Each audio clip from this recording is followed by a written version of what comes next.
On vous a rabâché toute votre vie qu'après 70 ans, il faut marcher davantage, que c'est l'élixir de jouvence pour vos articulations et votre cœur, et si je vous disais maintenant que cette promenade quotidienne peut, lentement mais sûrement, abîmer vos genoux, et que la course à pied, que tout le monde considère comme l'ennemi absolu du senior, pourrait en réalité être leur sauveur, ça paraît insensé, n'est-ce pas? Dans la vidéo d'aujourd'hui, nous allons confronter ces deux géants de l'activité physique, la marche et la course. Je vous le promets, d'ici la fin de cet épisode, vous verrez votre routine de promenade habituelle et ces joggeurs du parc d'un œil complètement nouveau.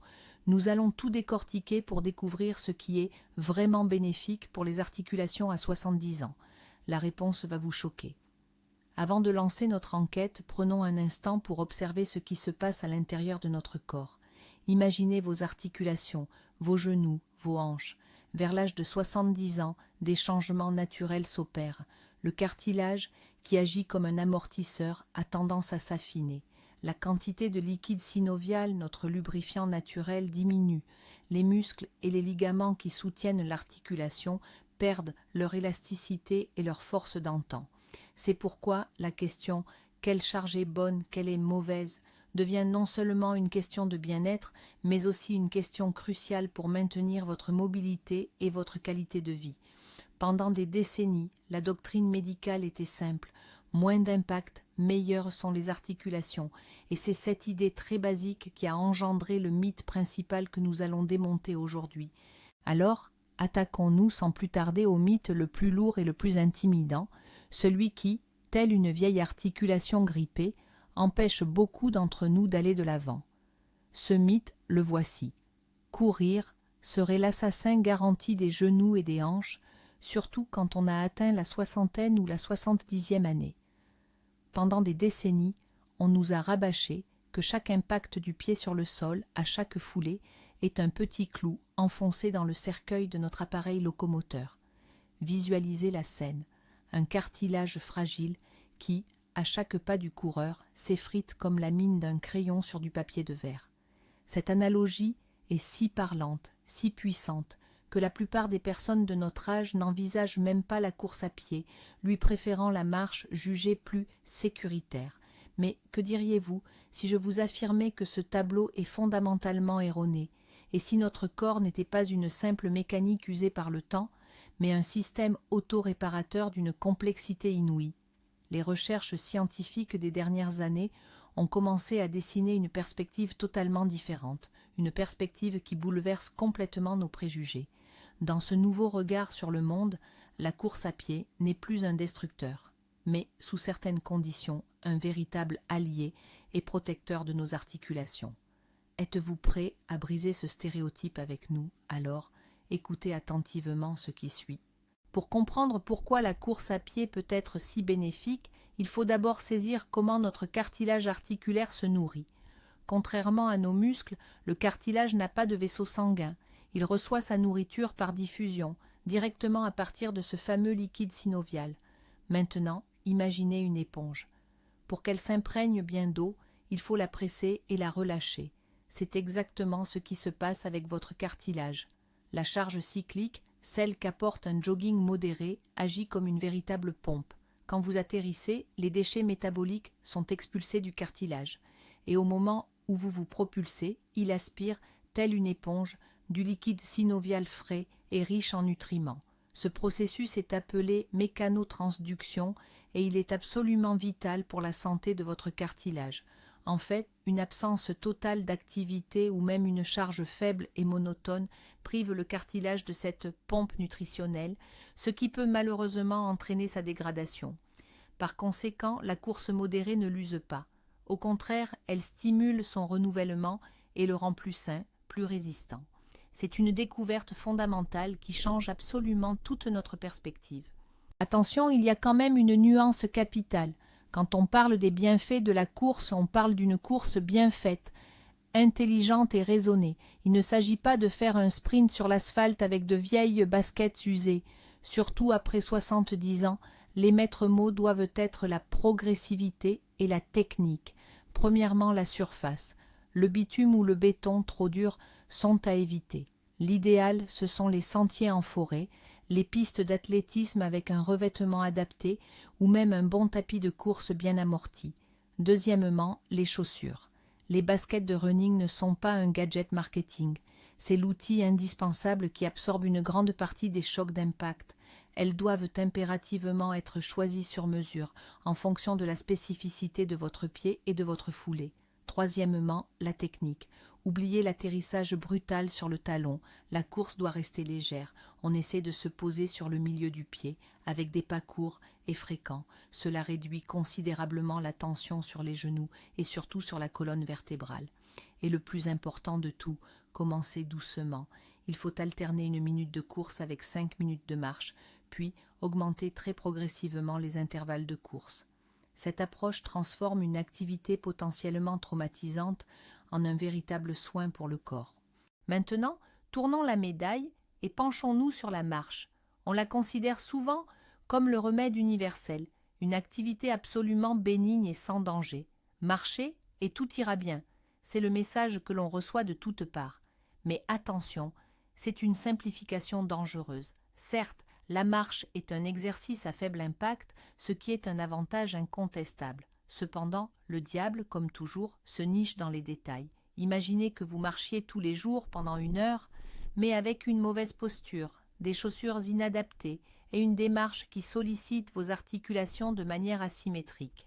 Sur une année, cela représente des millions de mouvements incorrects, générant des micro-traumatismes répétitifs.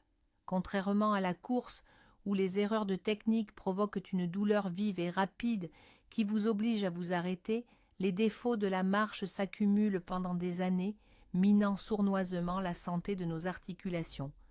Résultat, à 70 ans, on peut se retrouver avec de l'arthrose en ayant la sincère conviction d'avoir pratiqué toute sa vie une activité dite saine, sans se douter qu'on se faisait du mal à chaque pas.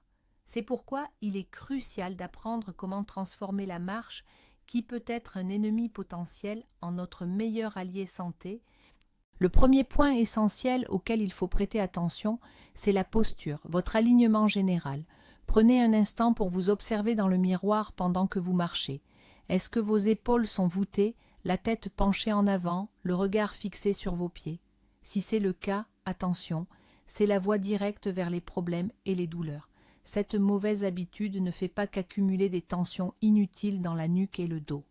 Elle décale aussi votre centre de gravité, ce qui force une mauvaise répartition de la charge sur vos hanches et vos genoux. À chaque pas, vos articulations travaillent dans un mode sous-optimal, ce qui les use prématurément. La bonne posture de marche, c'est très simple. Les épaules doivent être ouvertes et relâchées, les omoplates légèrement rapprochées, la colonne vertébrale bien droite et le regard porté loin devant, pas vers le sol.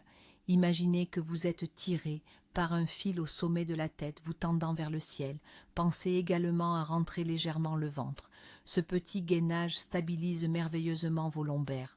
Au début, contrôler tous ces éléments peut demander un effort de concentration, mais très vite, ces réflexes s'installeront naturellement. Retenez bien ceci, chaque pas effectué avec une bonne posture est un véritable mouvement thérapeutique.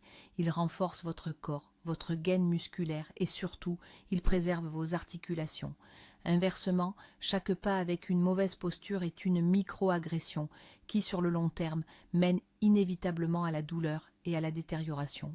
Le second point absolument crucial, c'est le choix de vos chaussures. Beaucoup de personnes âgées ont tendance à privilégier le confort immédiat. Elles marchent avec ces pantoufles douces, ces vieilles chaussures trop usées ou des baskets bas de gamme en se disant « ça fera l'affaire pour marcher ». C'est une erreur monumentale. Le pied est littéralement la fondation de tout notre corps. Si cette fondation est instable, c'est toute la structure qui en pâtit. Une bonne chaussure de marche doit obligatoirement présenter un excellent amorti, surtout au niveau du talon, afin d'absorber l'onde de choc à chaque contact avec le sol. Elle doit également offrir un soutien adéquat de la voûte plantaire pour éviter que votre pied ne s'affaisse vers l'intérieur ou vers l'extérieur. Un contrefort rigide, c'est l'arrière de la chaussure, est indispensable pour bien maintenir et stabiliser votre cheville. Enfin, la taille est primordiale. La chaussure doit être parfaitement ajustée, mais n'oubliez pas de laisser une petite marge d'environ 1 cm devant les orteils. Porter des chaussures déformées, plates, trop lâches ou trop serrées mène inéluctablement à une mauvaise biomécanique de la marche.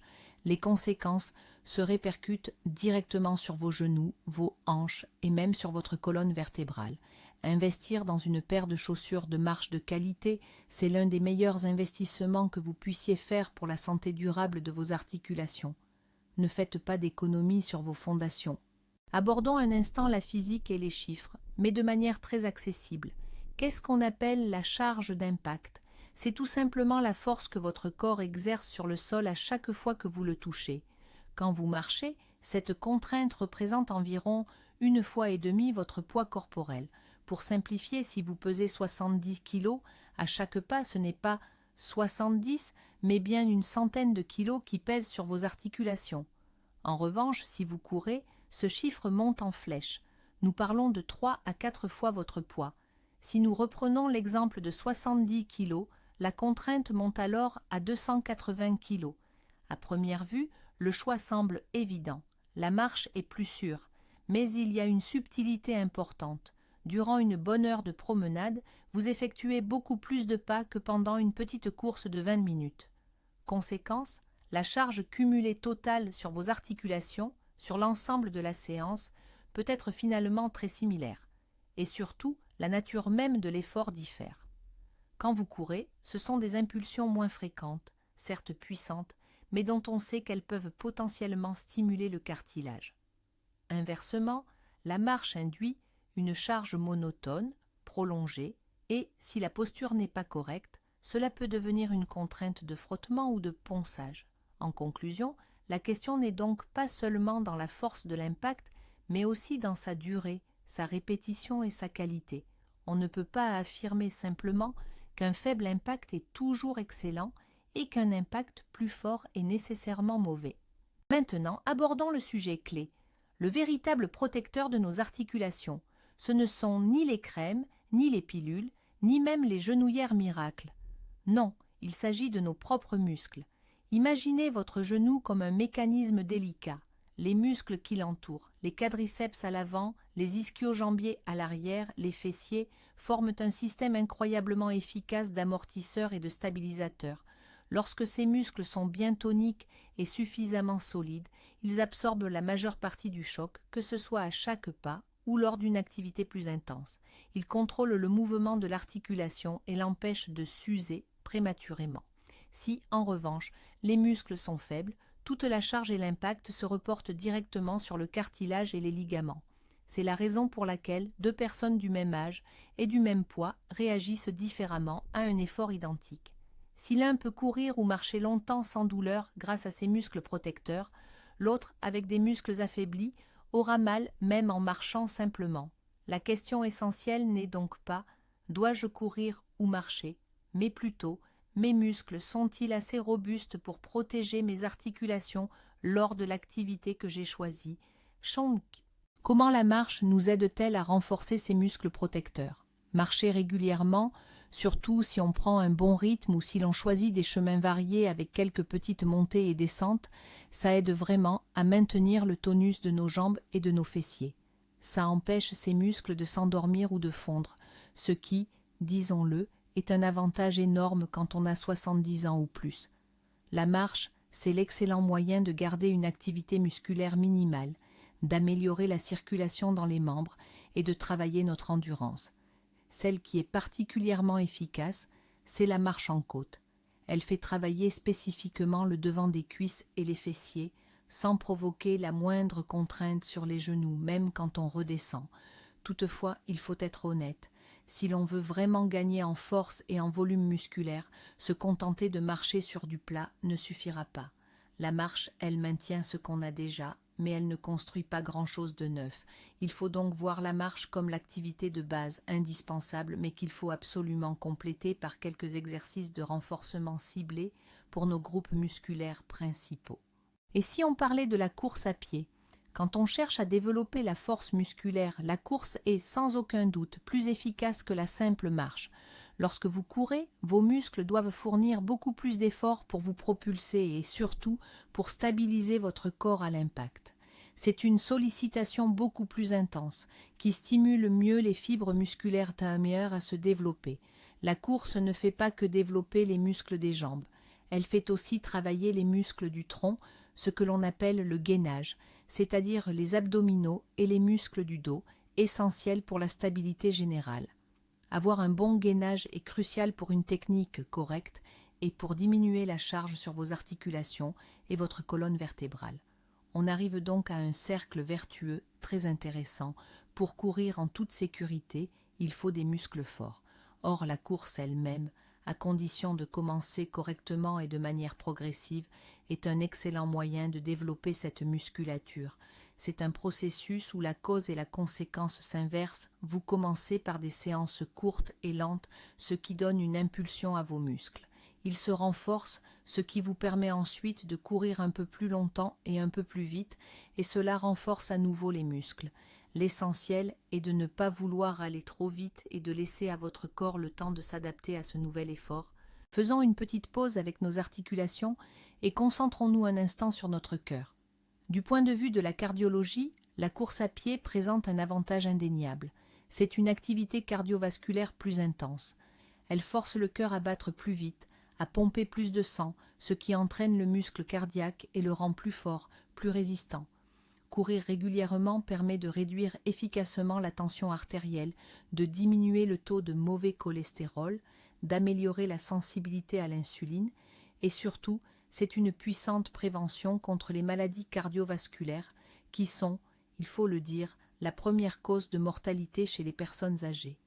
Pour obtenir le même bénéfice cardiaque avec la marche, il faudrait soit marcher extrêmement vite, presque au point de commencer à courir, soit marcher pendant très longtemps, soit choisir des parcours très exigeants, comme de bonnes montées.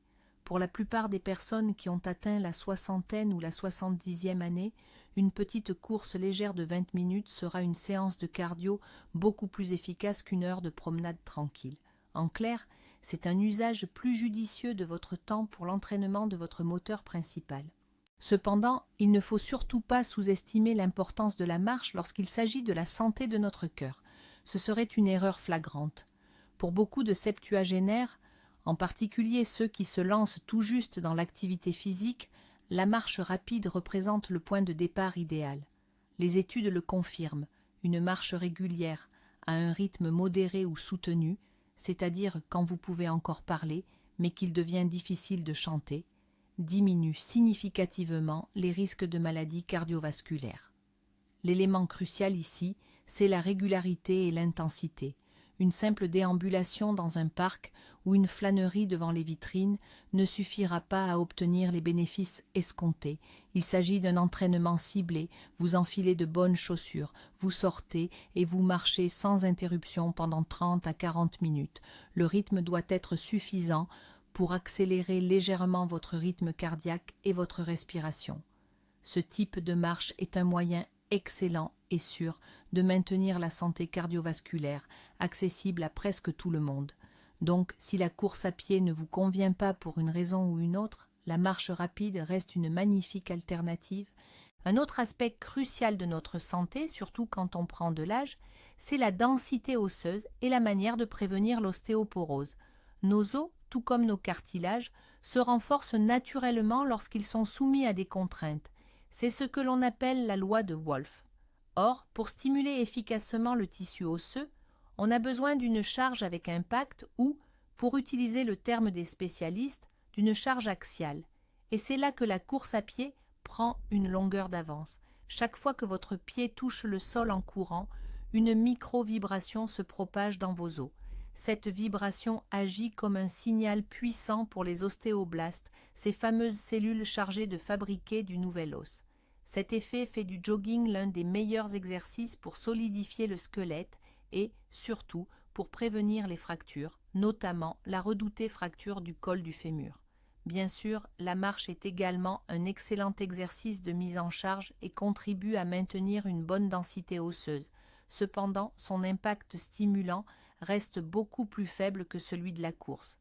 Par conséquent, si vous n'avez aucune contre-indication médicale, l'idée d'intégrer même de très courtes séquences de course dans vos promenades peut devenir un outil précieux dans la bataille pour des os solides et la prévention de l'ostéoporose.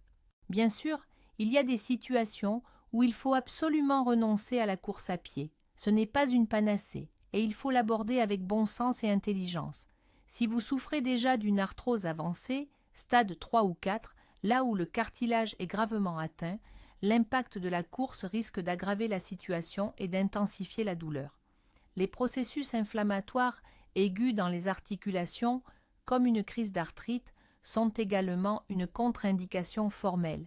De même, des opérations récentes aux articulations ou à la colonne vertébrale demandent une longue période de rééducation.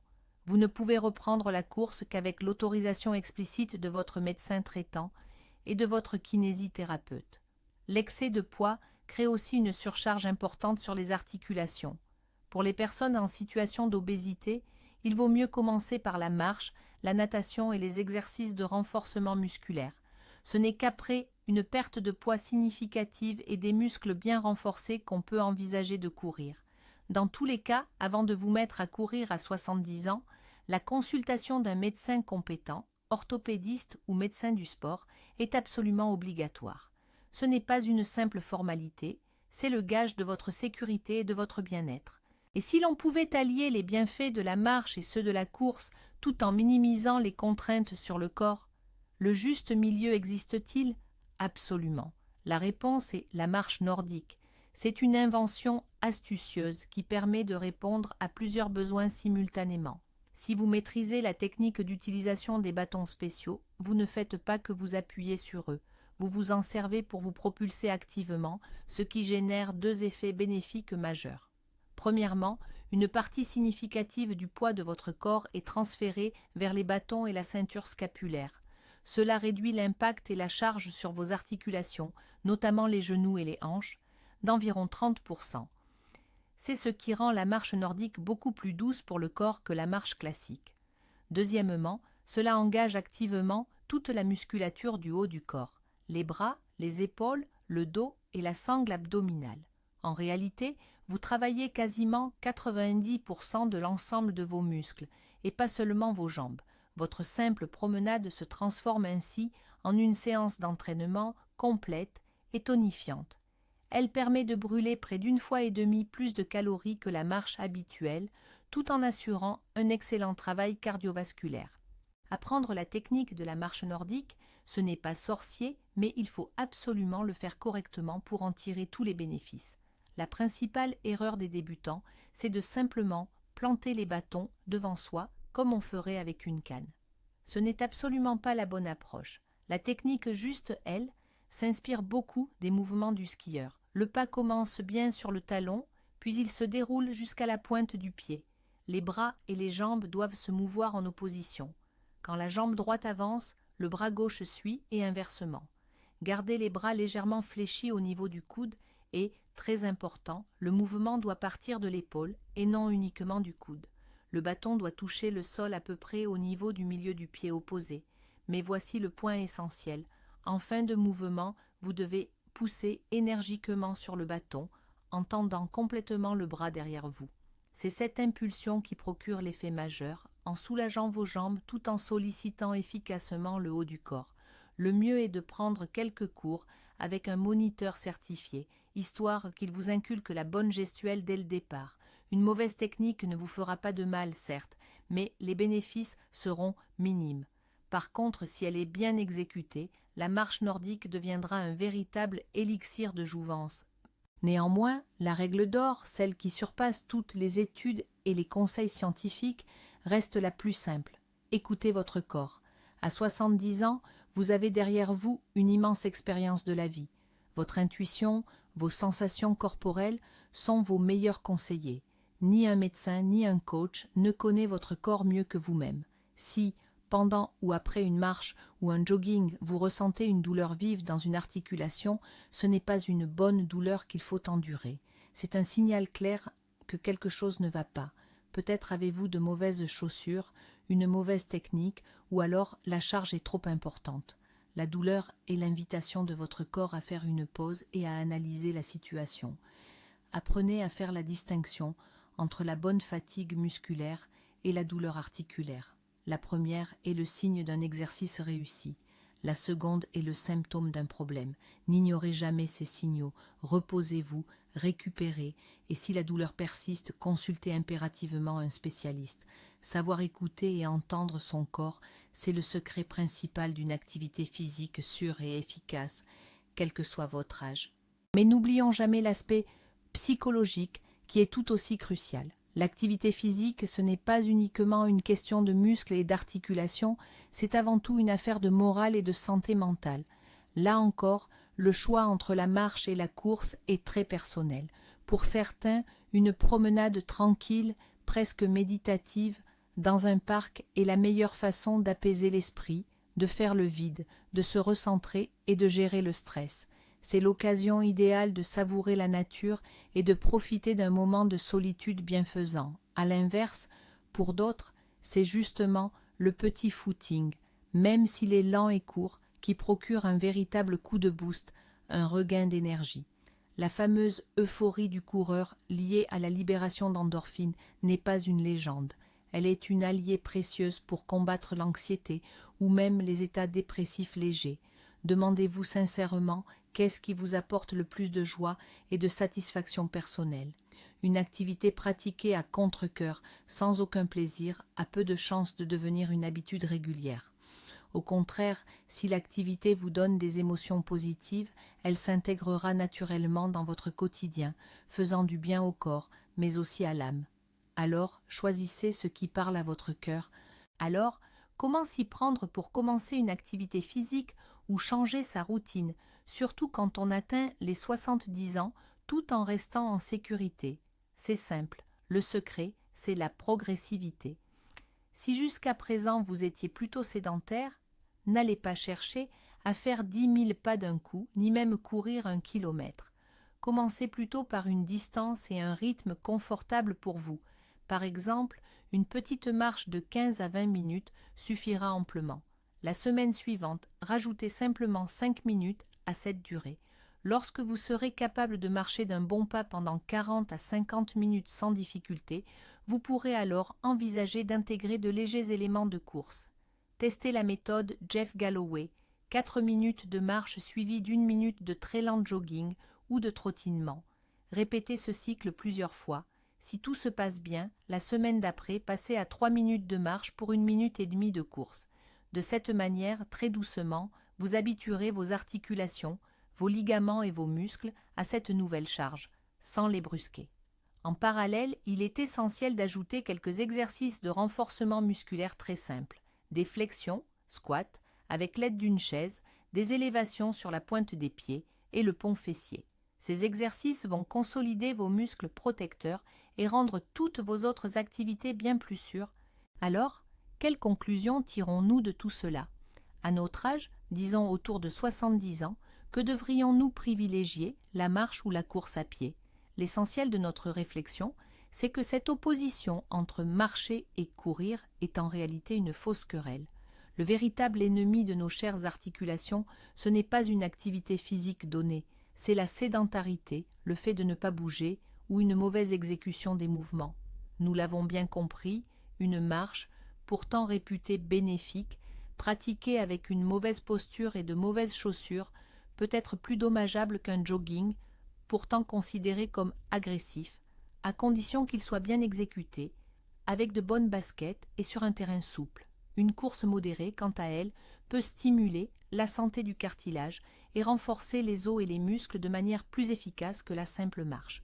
Ceci dit, la marche rapide ou la marche nordique restent d'excellentes options, très sûres pour la santé, pour tous ceux à qui le jogging est contre-indiqué ou qui tout simplement n'apprécient pas cette activité. La bonne réponse à notre question initiale n'est donc pas soit l'un, soit l'autre, mais plutôt l'un et l'autre, et surtout la manière. Le choix final dépendra toujours de votre état de santé actuel, de votre niveau de forme physique et bien sûr de vos préférences personnelles. Mais ce qu'il faut retenir, c'est que le plus important, c'est la façon dont vous vous déplacez. Nous y sommes le tournant majeur. Il s'avère que pendant toutes ces années, nous craignions le mauvais ennemi. Nous avons diabolisé la course sans voir que l'on peut se faire du mal, même en marchant simplement. La vérité la plus surprenante, c'est qu'un impact modéré n'est pas un facteur de destruction, mais au contraire un stimulant essentiel pour la santé de nos os et de nos cartilages. Le véritable protecteur de nos articulations, ce n'est pas le repos, mais des muscles solides que nous devons entretenir régulièrement. L'important, ce n'est pas ce que vous faites, que vous couriez ou marchiez, mais la façon dont vous le faites, le choix des chaussures, la posture, la surface et, surtout, la régularité. Le pire ennemi de vos articulations n'est pas le mouvement, mais son absence totale. La conclusion est donc simple, bougez. Mais faites-le avec sagesse. Merci infiniment d'avoir suivi cette vidéo jusqu'au bout. J'espère qu'elle vous a été utile et qu'elle a permis de dissiper quelques vieux mythes. Si c'est le cas, s'il vous plaît, laissez un pouce bleu et abonnez-vous à notre chaîne pour ne pas manquer nos prochaines analyses. Et maintenant, une question pour vous. Que choisissez-vous, la marche ou la course? Avez-vous déjà remarqué comment des chaussures ou une surface différente impactent vos sensations? Partagez votre expérience dans les commentaires, c'est très enrichissant et cela aidera d'autres spectateurs. Portez-vous bien et bougez toujours avec plaisir.